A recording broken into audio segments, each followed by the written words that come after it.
Hi students, आज के नए वीडियो में आपका स्वागत है। आज आप पढ़ेंगे electric field intensity due to a electric dipole at the equatorial point यानी विद्युत ध्रुव की विषुवत रेखा में विद्युत क्षेत्र की तीव्रता। Electric field intensity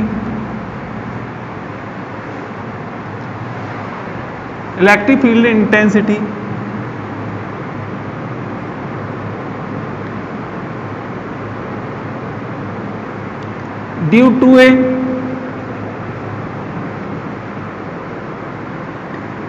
electric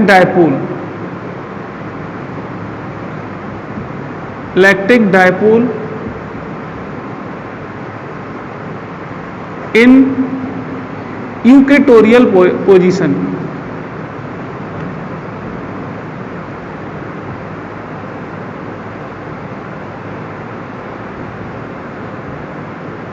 equatorial position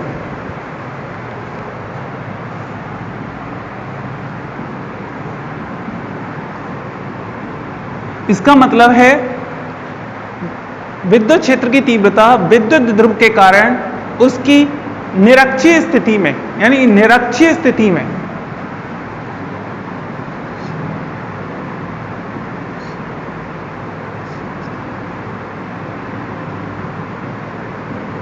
ये निरक्षीय स्थिति है। यानी बोर्ड एग्जाम के लिए मोस्ट इंपोर्टेंट है ये टॉपिक, मोस्ट इंपोर्टेंट। ये अक्सर बोर्ड में पूछा जाता है। अब हमने पहला वाला जो टॉपिक करा था वो अक्षीय स्थिति करा था, ये निरक्षीय स्थिति है। पहले आप पढ़ चुके हैं अक्षीय स्थिति, अक्षीय स्थिति में, और अब आप देख रहे हैं निरक्षीय स्थिति में विद्युत क्षेत्र की तीव्रता। इसमें एक विद्युत ध्रुव है, ये अक्षर डेरिवेशन है, थोड़ा सा टफ है। एक विद्युत ध्रुव है,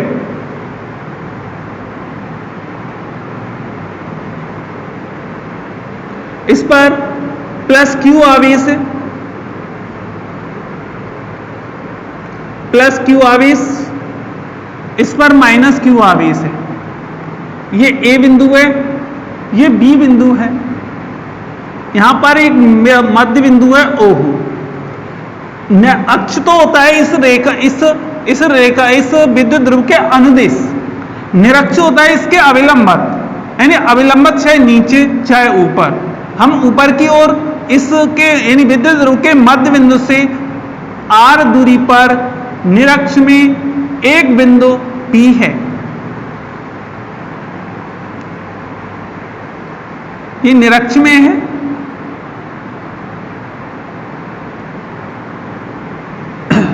अब इस बिंदु पर आपको विद्युत क्षेत्र की तीव्रता ज्ञात करनी है। विद्युत क्षेत्र की तीव्रता ज्ञात करने के लिए आपको r दूरी है, यहां से इसकी दूरी चाहिए, यहां से इसकी दूरी चाहिए। इसके लिए इसको मिला देंगे, इसको मिला दिया, ऐसे ही इसको मिला दिया। आप जानते हैं विद्युत ध्रुव की जो लंबाई लेते हैं हम 2a लेते हैं। यहां से यहां तक जो दूरी है 2a है, तो आधी कितनी रह गई a, यहां पे भी कितनी रह गई a। अब इसकी दूरी यानी यहां तक ये वाली हो जाए, यानी यहां से ये P बिंदु है, आपको पता ही है कि ये R है, ये A है, तो पाइथागोरस प्रमेय के अनुसार यहां से यहां तक की जो डिस्टेंस होगी वो under root r² plus a²। ऐसे ही यहां की जो डिस्टेंस होगी under root r² plus a²। इस तरह से ये दोनों डिस्टेंस हमने निकाली, क्योंकि हमें प्लस क्यू आवेश से यहां तक की दूरी चाहिए और माइनस क्यू आवेश से यहां तक की दूरी चाहिए, इसलिए हमने ये दोनों दूरियां निकालनी है पाइथागोरस प्रमेय की सहायता से। अब आगे, क्योंकि विद्युत क्षेत्र एक सदिश राशि है, विद्युत क्षेत्र एक सदिश राशि है, इसलिए यहां पर विद्युत क्षेत्र की दिशा होगी, ये विद्युत क्षेत्र की दिशा प्लस क्यू आवेश के कारण आप जानते हैं प्लस क्यू आवेश के कारण जो विद्युत क्षेत्र होता है वो बाहर की ओर होता है, ऐसे बाहर चारों ओर। तो हमें इस जगह पे देखना विद्युत क्षेत्र बाहर की ओर होगा। इसे E1 से प्रदर्शित करें, E1 वेक्टर। ऐसे ही इस आवेश के कारण यहां माइनस क्यू आवेश है, माइनस क्यू आवेश के कारण आपने देखा था कि माइनस के कारण जो विद्युत क्षेत्र की जो डायरेक्शन होती है वो नीचे की यानी उसी की ओर होती है। माइनस क्यू आवेश के कारण उसी की तरफ विद्युत क्षेत्र की दिशा होती है।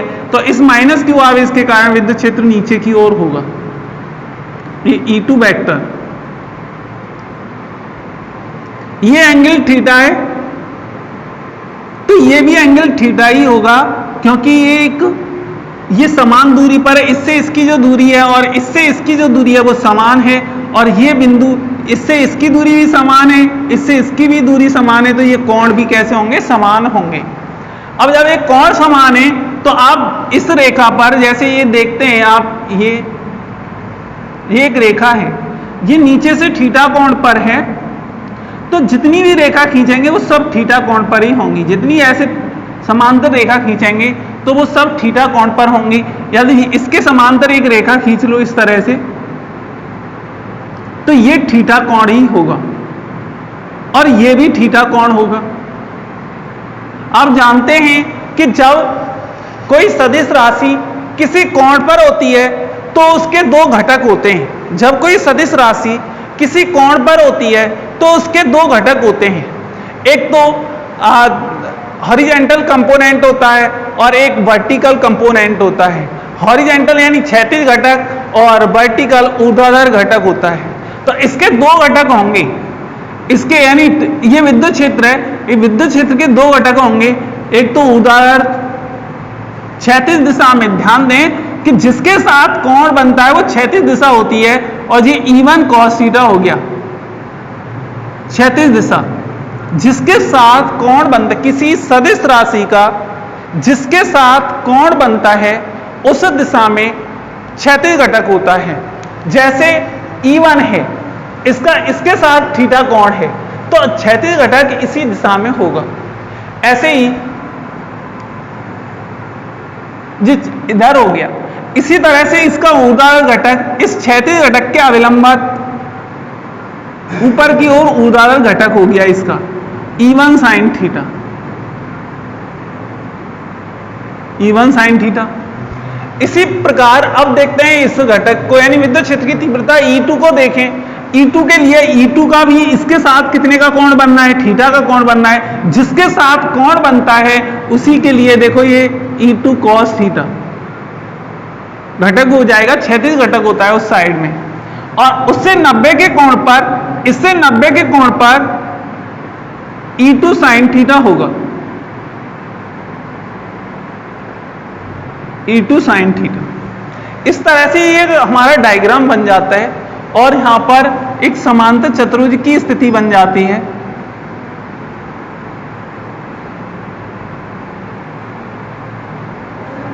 समांतर चतुर्भुज की स्थिति बन जाती है। इसकी सामान्य सी थ्योरी है, माना कि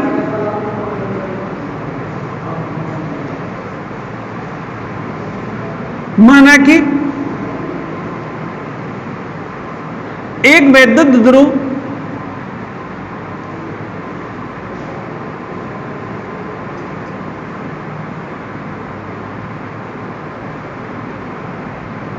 AB है, जिसके A सिरे पर प्लस Q आवेश और B सिरे पर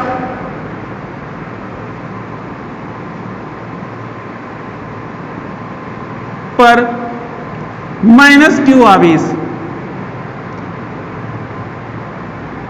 आवेश रखा है। द्विध्रुव के मध्य बिंदुओं से, द्विध्रुव के मध्य बिंदुओं से मध्य बिंदु O से R दूरी पर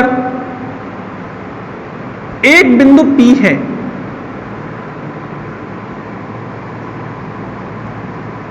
बिंदु P है जिस पर, ऐसे करते हैं इसको, जो निरक्ष में है, निरक्ष को बोलते हैं इक्वेटोरियल पोजीशन, निरक्ष में है। अब इसके मध्य बिंदु O से R दूरी पर एक बिंदु P है जो निरक्ष में है। इस बिंदु पर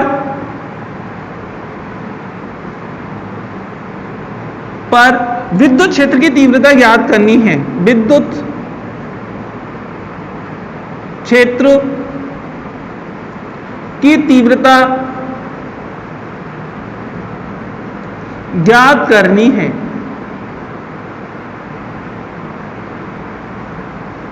इस तरह से लिखते हैं। इसकी सामान्य सी थ्योरी है, और विद्युत क्षेत्र की तीव्रता यानी प्लस क्यू आवेश के कारण, आपको बताना है यहां पे थोड़ी सी थ्योरी ज्यादा है। प्लस क्यू आवेश के कारण, आवेश के कारण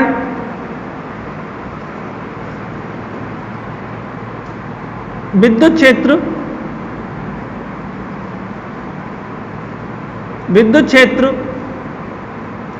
E1 vector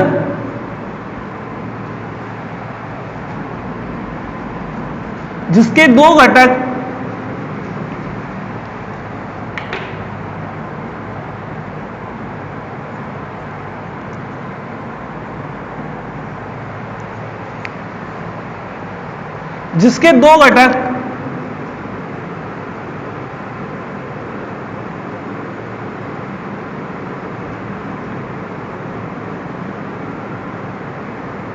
E1 cos theta तथा E2 cos थीटा है। E1 cos थीटा और E1 sin थीटा है। माइनस क्यू आवेश के कारण विद्युत क्षेत्र E2 वेक्टर है। इसके दो घटक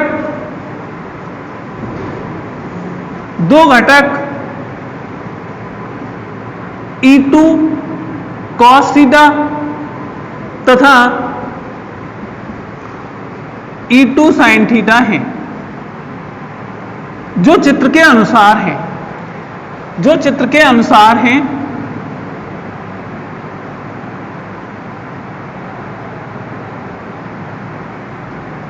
इस तरह से चित्र के अनुसार घटक दिखाई दे रहे हैं। आप देख रहे हैं, आप देखो, अब प्लस क्यू आवेश के कारण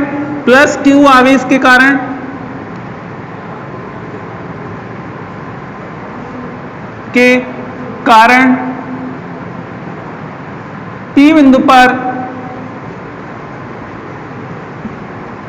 विद्युत क्षेत्र की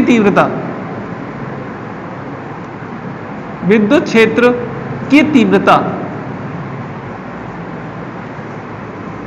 जैसे पहले में थ्योरी थी उसी तरह से है तीव्रता। E1 is equal to 1/4 pi epsilon naught Q upon, अब देखो माइनस क्यू लगा रहे हैं हम यहां पे, माइनस क्यू, प्लस क्यू आवेश के कारण है तो प्लस लगाएंगे, प्लस क्यू अपॉन, अब बताओ यहां से यहां तक की जो दूरी है वो कितनी है? यह है under root R² plus A² का होल स्क्वायर। अब ये क्यों लगाया है हमने यहां पे? क्योंकि आप जानते हैं कि E बराबर 1/4 pi epsilon naught Q upon R² होता है, लेकिन यहां से यहां तक की जो दूरी है वो R² प्लस A² है, तो हम R² plus A² under root में लगा रहे हैं और फिर उसका होल स्क्वायर लगा रहे हैं। अब देखो इसे वेक्टर में प्रदर्शित करना पड़ेगा आपको, ये वेक्टर में आपने प्रदर्शित कर दिया, तो बताना है इसकी दिशा किधर से किधर की ओर है। इसकी दिशा ए से पी की ओर है, ए से AP vector, AP vector, AP cap लगा सकते हैं, एपी कैप लिख दें या ए से पी की ओर ऐसे लिख सकते हैं। अब देखना है यहां पे आप मापांक ले लें इसका, E1 इज इक्वल टू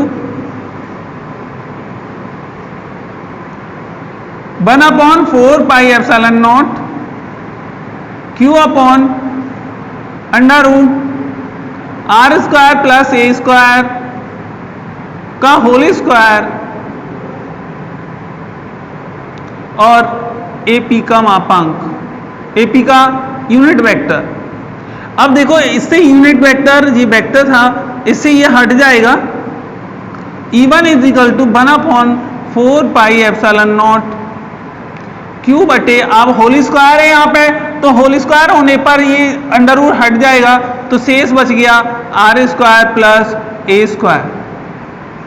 दोबारा से एक बार रिपीट कर रहे हैं कि ये इस वजह से हट गया कि इस पे अंडर रूट भी है और इसका होल स्क्वायर भी है, तो स्क्वायर से अंडर रूट हट गया। अब AP इसका मापांक लिया तो इसका मान 1 होता है। इस तरह से ये एक बिंदु आवेश के कारण यानी प्लस Q आवेश के कारण विद्युत क्षेत्र की तीव्रता P1 बिंदु पर निकल आती है। इसी प्रकार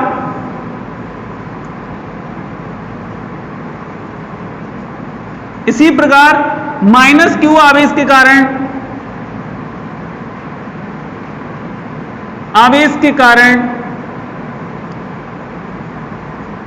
P बिंदु पर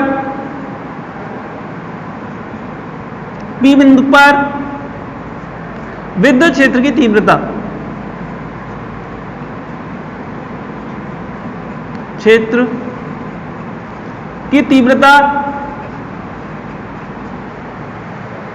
E2 vector is equal to 1/4 pi epsilon naught और जो हो जाएगा Q अपॉन, अब देखो माइनस लगा रहे हैं यहां पे, तो ये वेक्टर लगा रहे हैं, तो ये हो जाएगा under root R square plus A square का होल स्क्वायर, और इसकी जो डायरेक्शन है वो P से B की ओर है, P से B की ओर।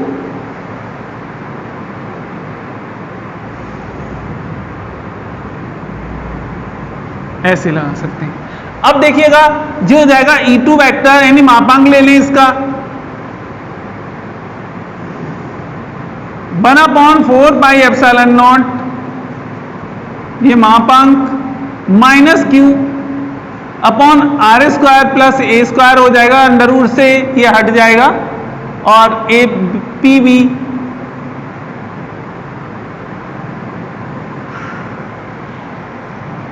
इसमें ध्यान रखने वाली बात यह है कि हम VP नहीं लिख सकते, क्योंकि इसकी जो दिशा है, एरो का जो निशान है वो ऊपर से नीचे की ओर लगाया है, तो इसकी दिशा P से B की ओर है, तो P से B की ओर ही लगाएंगे, यहां PB लगाएंगे। अब E2 vector is equal to देखो 1/4 पाई एप्सिलॉन नॉट, इस मॉडुलस से माइनस चिन्ह हट जाएगा, माइनस चिन्ह हटा प्लस ही रह गया, Q बटे R square plus A square, और इसका इकाई सदिश है, इकाई सदिश 1 रह गया, तो इसे इतना ही लिख देंगे। समीकरण नंबर 2, ये समीकरण नंबर 1 है, ये समीकरण नंबर 2 है। इस प्रकार 2 समीकरण बन जाते हैं यहां पर। अब देखो E1 साइन थीटा और E2 साइन थीटा ये बराबर हैं और विपरीत हैं।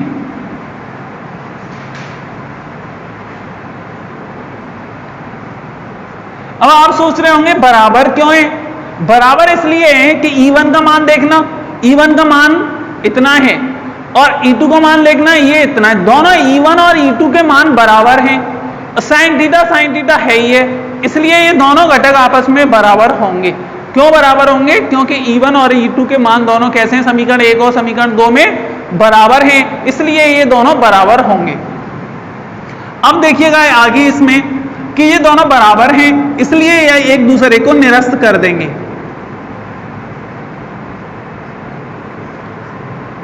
निरस्त हो जाते हैं, cancel between two each other हो जाते हैं, कैंसिल्ड टू ईच अदर। अब देखो इसके बाद हम इसमें आगे चलें, आगे चलने के बाद कौन से घटक शेष रह जाते हैं, हम ये देख पा रहे हैं यहां पे कि ये दोनों घटक है ना वो समान दिशा में हैं, दोनों घटक समान दिशा में हैं। तो देखो E1 cos थीटा तथा E2 cos थीटा घटक प्रभावी होंगे। घटक को कंपोनेंट कहते हैं, कंपोनेंट प्रभावी होंगे, इफेक्टिव, प्रभावी को इफेक्टिव होंगे। तब P बिंदु पर परिणामी तीव्रता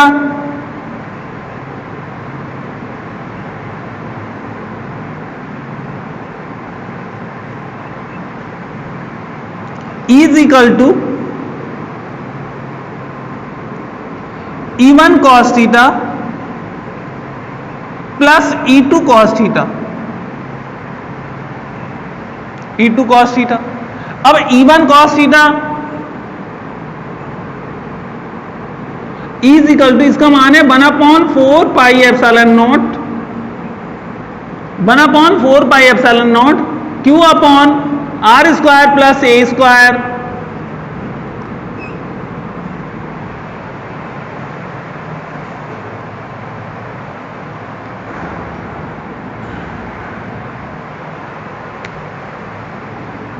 plus 1/4 pi epsilon naught Q upon R। यहां पे थोड़ा सा चेंज होगा, cos थीटा रह गया इसमें से, cos थीटा लिखते हैं, cos theta plus 1/4 pi epsilon naught Q upon R square plus A square cos theta. अब आप देखते हैं कि ये दोनों समान हैं, समान है तो हम इसको जोड़ सकते हैं। तो जोड़िएगा, देखो कैसे जोड़ेंगे इसको कि E is equal to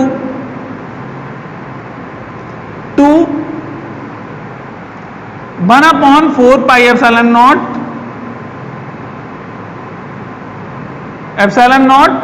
Q upon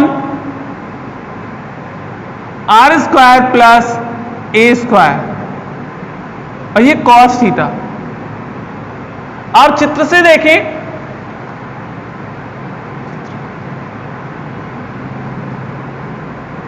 त्रिभुज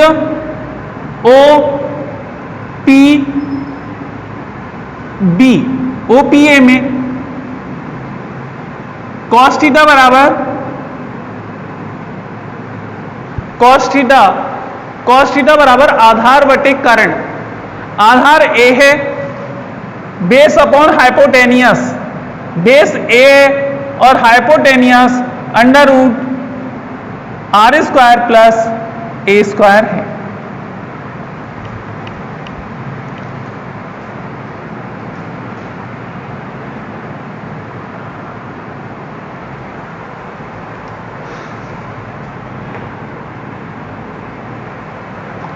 अब देखो इसका मतलब हो गया E is equal to 2 into 1/4 pi epsilon naught, जो हो जाएगा Q upon R square plus A square into A upon under root R square plus A square. अब इन दोनों देखना इस तरह से लिख सकते हैं इसको, 1/4 पाई एप्सिलॉन नॉट और जी हो जाएगा 2QA आर स्क्वायर, देखना R square plus A square की घात, इसकी घात तो 1 है और इसकी पावर 1/2 है। 1 + 1/2 कितना हो जाएगा 1/4/ε0 2QA upon R square plus A square 3/2। But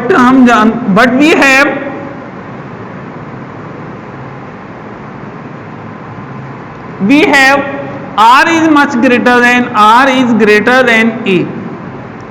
So R square is much, जब कोई छोटी संख्या है वो उसका वर्ग कर दें तो वो और छोटी हो जाती है, और कोई बड़ी संख्या है उसका वर्ग कर दें तो वो और बड़ी हो जाती है। सो R square is much greater than A square. Hence इसकी तुलना में इसको छोड़ सकते हैं, यानी आर स्क्वायर की तुलना में ए स्क्वायर को छोड़ा जा सकता है, ए स्क्वायर को छोड़ने पर अब और दूसरा क्या है, P = 2QA होता है, P = 2QA, देन तब E = 1/4/ε0 2QA, यानी P हो जाएगा यहां पे, और इस जगह पे हमने आर स्क्वायर तो रह गया और ए स्क्वायर को छोड़ दिया तो कितना रह गया, केवल आर स्क्वायर ही तो रह जाएगा, और पावर अब भी 3/2 है, जहां से ये कट गया तो कितना रह गया, E = 1/4/ε0 P/R3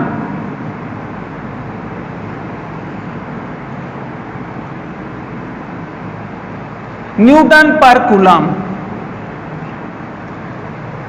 इस तरह से एक ये डेरिवेशन था, निरक्षीय स्थिति में विद्युत क्षेत्र की तीव्रता ज्ञात करना है। विद्युत द्विध्रुव के कारण निरक्षीय स्थिति में विद्युत क्षेत्र की तीव्रता ज्ञात करना है, यानी electric field intensity due to an electric dipole in equatorial position. अब भाई इसमें इसे वेक्टर रूप में डिफाइन करें, इसे वेक्टर रूप में डिफाइन करेंगे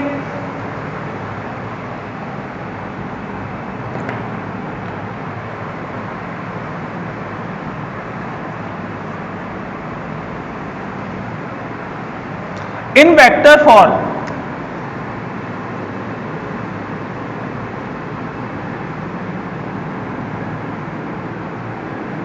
जब इसे वेक्टर रूप में डिफाइन करेंगे तो आप देख पा रहे हैं यहां पे कि हम जानते हैं कि विद्युत क्षेत्र की विद्युत ध्रुव का जो आघूर्ण होता है, विद्युत द्विध्रुव का आघूर्ण होता है, उसकी दिशा माइनस से प्लस की ओर है, यानी ये इधर से इधर होगी, यानी विद्युत ध्रुव के आघूर्ण की दिशा इस साइड में होगी, P की दिशा इधर है। और आप देख रहे हैं कि यहाँ पे डायग्राम में इससे तो ये कट गया था तो ये तो बेकार हो गया। अब बताओ विद्युत क्षेत्र कौन सी दिशा में आ रहा है, इस दिशा में, E1 cos थीटा और E2 cos theta.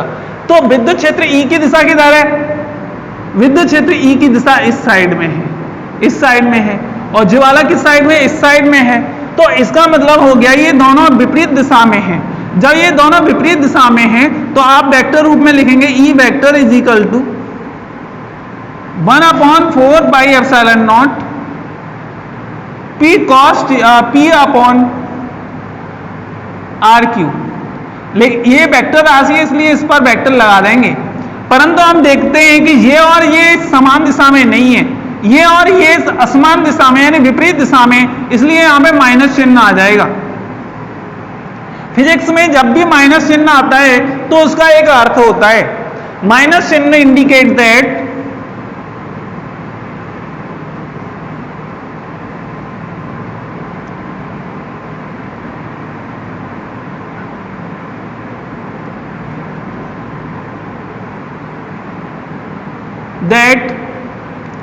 E and P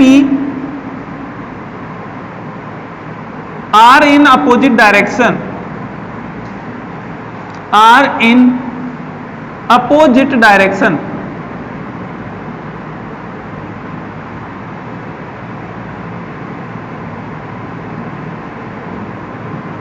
are in opposite direction to each other.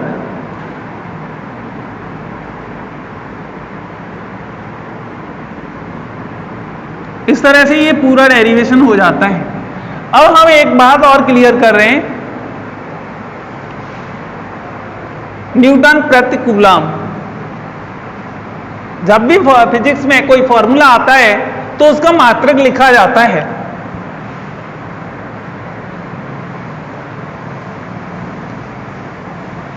कभी कभी क्वेश्चन अराइज कर देता है 1 नंबर पे कि इसमें विद्युत अक्षीय और निरक्षीय स्थिति में विद्युत क्षेत्र की तीव्रता में क्या संबंध है।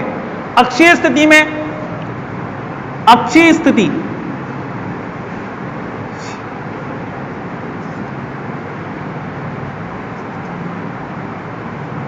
इसे एंड ऑन पोजीशन या इसको बोलते हैं axial position, axial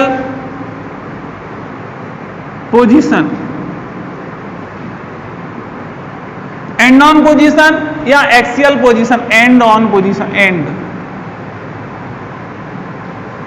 and on position या एक्सियल पोजीशन में विद्युत क्षेत्र की तीव्रता E इक्वल टू होता है E अक्ष, E equal to 1/4 pi epsilon not 2p upon R Q. निरक्षीय स्थिति में इसे विस्वत स्थिति में भी पूछा जाता है, निरक्षीय को विस्वत भी कहते हैं, विस्वत। ध्यान रखिएगा, विस्वत शब्द ज्यादा बोर्ड में पूछा जाता है, विस्वत स्थिति।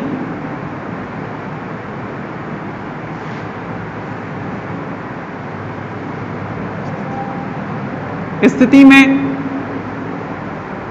इसे बोलते हैं हम यूकेटोरियल पॉइंट। यूकेटोरियल का मतलब होता है ये विस्वत स्थिति। बी निरक्ष, निरक्ष is equal to 1/4 pi epsilon not P upon R Q. ये इक्वेशन फर्स्ट है, ये इक्वेशन सेकंड है। हम एक दूसरे में डिवाइड कर दें तो देखो क्या बचता है, ई अक्ष अपॉन ई निरक्ष is equal to 1/4 pi epsilon not 2p upon R Q, 1/4 pi epsilon not p upon R Q. यहां से ये कट जाएगा, ई अक्ष अपॉन ई निरक्ष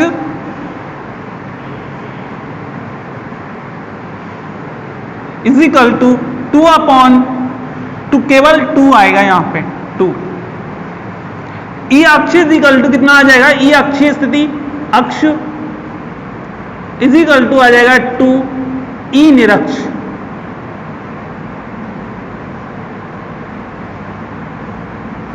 अगर अक्षीय स्थिति में विद्युत क्षेत्र की तीव्रता, अक्षीय स्थिति में विद्युत क्षेत्र की तीव्रता निरक्षीय स्थिति में विद्युत क्षेत्र की तीव्रता के दुगुने के बराबर होता है।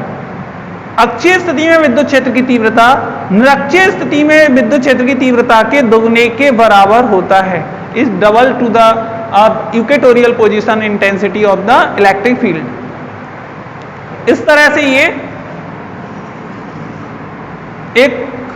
एक लास्ट इसमें डेरिवेशन आता है।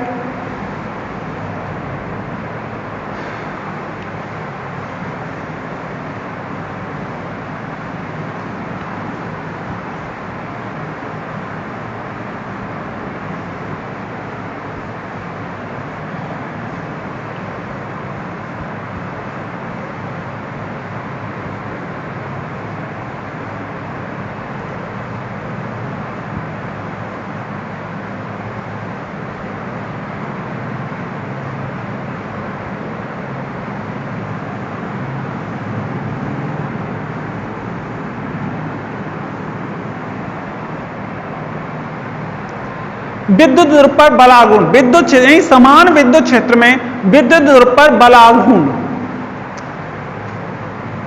Torque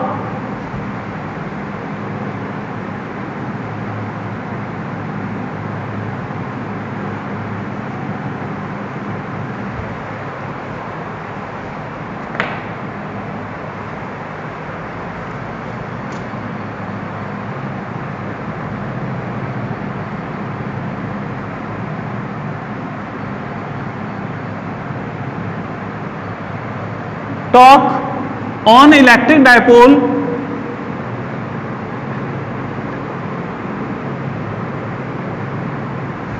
electric dipole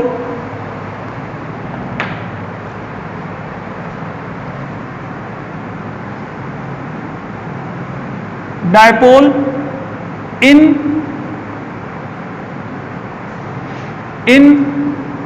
equal electric field.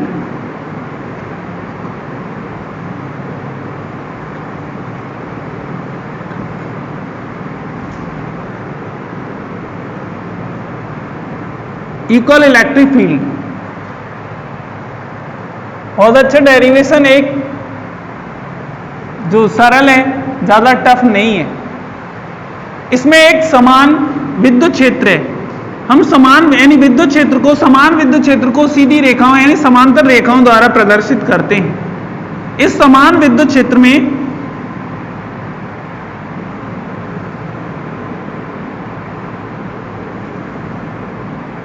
आपको इसके हिसाब से पता होगा कि विद्युत क्षेत्र रेखाएं किधर से किधर होती हैं, धन से, और किधर की ओर होती हैं, वो ऋण की ओर होती हैं। इस तरह का आपने देखा था। तो विद्युत क्षेत्र रेखाएं बताना, इधर कौन सा पॉइंट होगा, धन, और इधर कौन सा होगा, माइनस।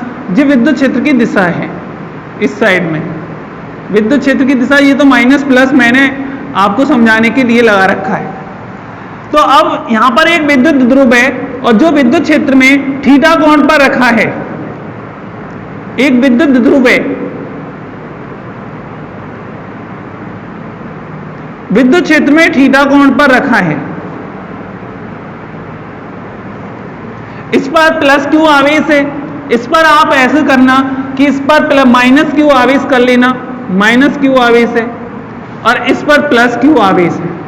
इससे एक फायदा ये हो जाएगा कि जब आपने इसमें माइनस कर रखा है तो विद्युत बल जो लग रहा होगा इस पर, वो प्लस आवेश की तरफ लग रहा होगा। इस तरह से आप चित्र है ना अच्छी तरह से बना सकते हैं, और समझ में भी बात आ सकती है कि इस पे हमने यहाँ पे ये प्लस लगाया है, इस वजह से ही लगाया था कि आप इसको समझ पाए। ये माइनस क्यू आवेश है, इस पर एक विद्युत बल लग रहा होगा, और विद्युत बल की जो दिशा होगी वो प्लस क्यू आवेश की ओर होगी, तो यानी माइनस क्यू ई वेक्टर। ऐसे ही यहां पे प्लस क्यू आवेश है, इस पर विद्युत बल जो लग रहा होगा वो इस दिशा में होगा। विद्युत बल F is equal to plus Q E. इस पर क्योंकि इधर माइनस है और ये वाला प्लस आवेश है, तो इस पर तो इधर बल लग रहा होगा, और इधर प्लस आवेश है, और प्लस आवेश होने के कारण इस माइनस आवेश पर इधर की ओर बल लग रहा होगा। आप देख पा रहे हैं कि जब कोई, ये मेरे हाथ में स्केच है, पेन है, ये पेन जब इस तरह से रखा हो तो एक बल इधर लग रहा हो, मैं अपने हाथ से एक इसको इधर खींचूं और इसको इधर खींचूं, तो ये इधर उधर यानी अपना स्थान परिवर्तित नहीं करेगा, लेकिन ये अपनी अक्ष के परितः घूम जाएगा, इस तरह से घूम जाएगा। यानी दोनों बल एक युग्म का यानी बल युग्म का निर्माण करते हैं, जिससे विद्युत ध्रुव घूर्णन कर जाता है। इसकी लंबाई 2a है। इसे मैं आगे इस तरह से बढ़ा दूं, ये विद्युत क्षेत्र से थीटा कोण पर रखा है, और इसे ये यहां पे थीटा है, ये a और ये b है, और थीटा कोण पर रखा है। अब आप देख रहे हैं यहां पे कि ये थीटा कोण पर है, इसकी लंबाई, ये दोनों बलों के बीच की अविलंबक दूरी कितनी है, दोनों बलों के बीच की अविलंबक दूरी ये कितनी होगी वो अभी मैं आपको बताऊंगा। पहले इतना देखें, एक तो दोनों बल यानी इस द्विध्रुव पर परिणामी बल, अब इसकी थ्योरी इस तरह से लिख सकते हैं, माना कि एक विद्युत द्विध्रुव, माना कि एक electric dipole placed in uniform electric field, placed in uniform uniform electric field. जब यूनिफॉर्म इलेक्ट्रिक फील्ड में रखा है और जो कि क्षेत्र से यानी विद्युत क्षेत्र से थीटा कोण पर रखा है, तब जब ये क्षेत्र से थीटा कोण, इसके एक सिरे पर माइनस क्यू ई बल लगता है और दूसरे सिरे पर प्लस क्यू ई बल लगता है। दोनों बल इसको क्षेत्र के, पहले तो आप देखो परिणामी बल कितना होगा, यानी विद्युत द्विध्रुव पर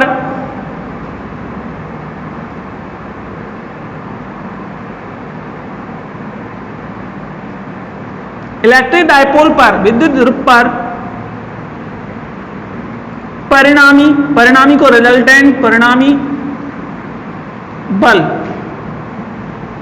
vector F is equal to F1 vector plus F2 vector. F1 vector is equal to F vector is equal to F1 vector. F1 का मान कितना है देखो, इसमें F1 का मान है प्लस क्यू ई, कोई सा माइनस वन मान है, नहीं F1 मान लो, दूसरा F2 मान लो, तो माइनस क्यू ई वेक्टर और plus Q E vector,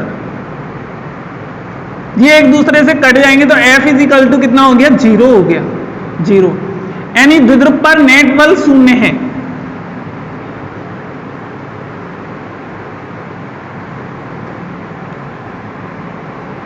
net force at electric dipole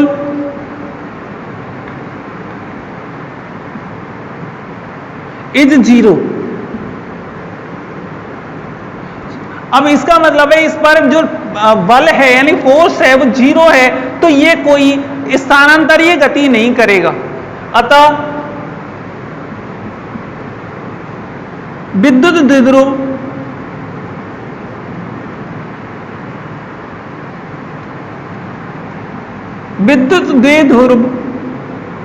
स्थानांतरीय गति नहीं करेगा,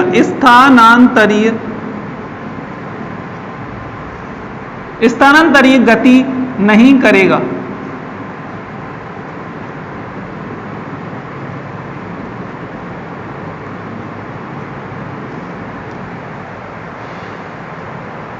अब जब ये स्थानांतरीय गति नहीं करेगा तो फिर क्या करेगा, क्योंकि एक बल एक ओर लग रहा है, दूसरा बल दूसरी ओर लग रहा है, तो ये दोनों बल, परंतु दोनों बल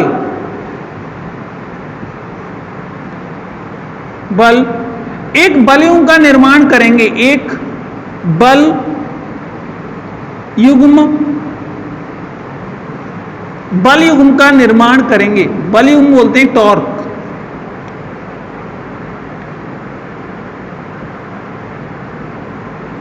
का निर्माण करेंगे, कॉपल फोर्स भी कह सकते हैं, कॉपल फोर्स या टॉर्क का निर्माण करेंगे।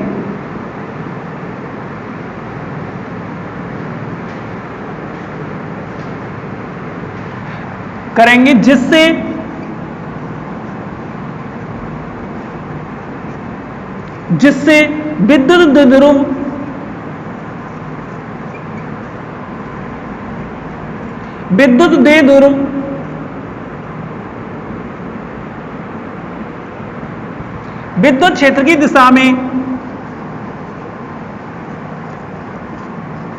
विद्युत क्षेत्र की दिशा में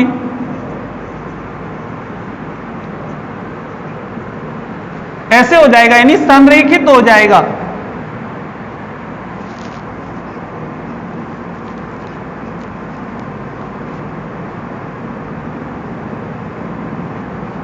संरेखित को एलाइन बोलते हैं, एलाइन।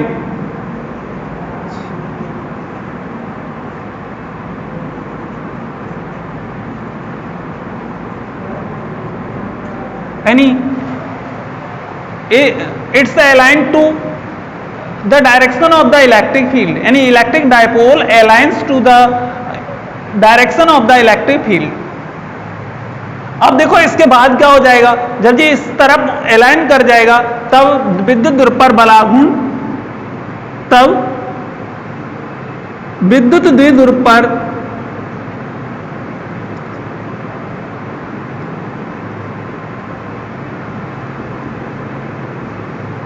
बल युग्म का आघूर्ण, बल युग्म का आघूर्ण,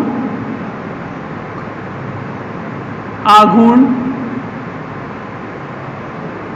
या बलाघूर्ण।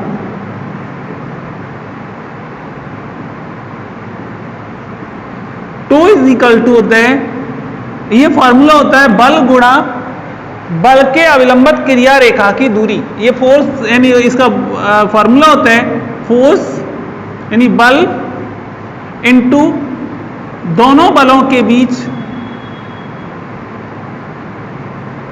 बलों के बीच अविलंबित दूरी।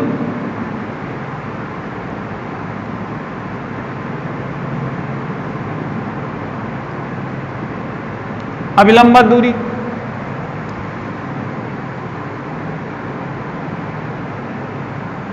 अब इसमें आ जाएगा यानी टो इज इक्वल टू बल तो F हो गया, दोनों बलों के बीच अविलंबित दूरी OB होगी, OB।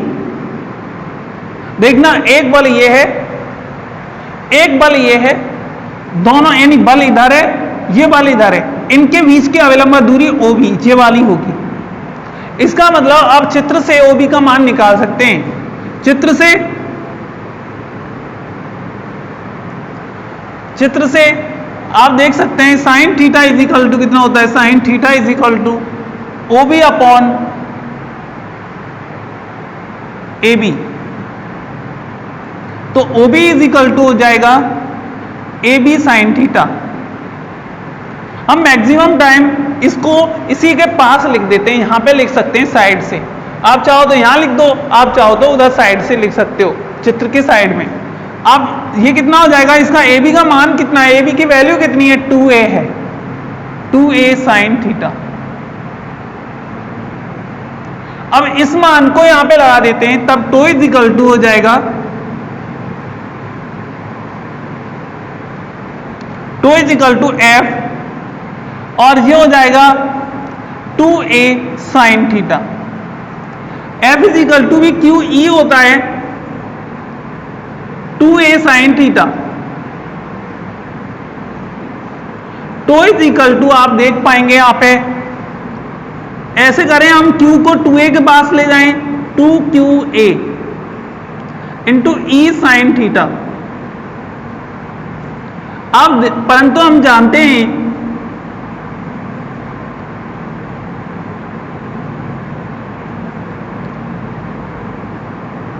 Electric dipole movement, electric dipole movement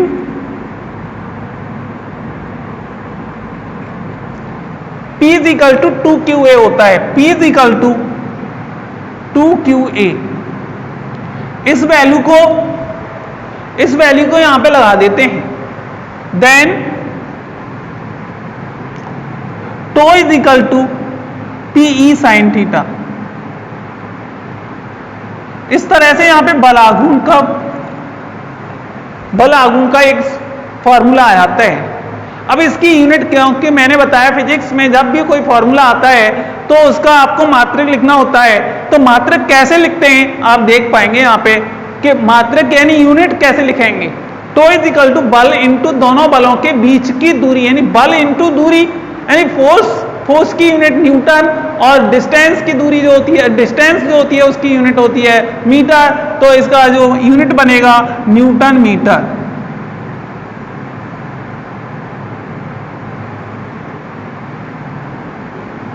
इस तरह से न्यूटन मीटर आप लगा सकते हैं यहां पे। अब देखो जब भी फिजिक्स में किसी फॉर्मूला में साइन थीटा या कॉस थीटा आ जाता है या टेन थीटा आ जाता है तो कम से कम आपको दो स्थिति तो बतानी होती हैं। एक तो थीटा यानी समांतर वाली, एक अविलंबवत वाली।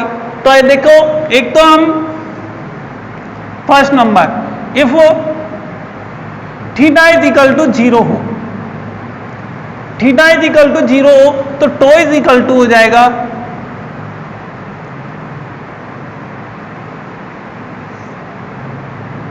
साइन 0। साइन 0 इसका वैल्यू 0 यानी टो मिनिमम होगा ये।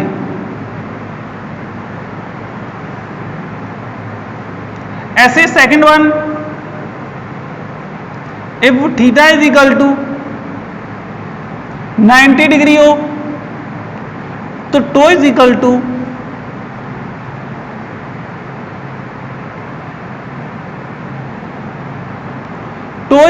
जो मैक्सिमम हो जाएगा।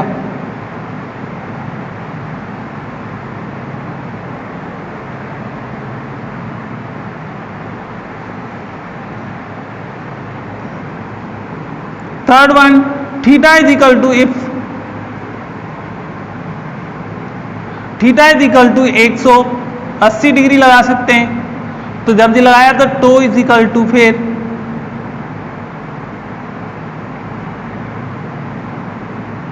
पी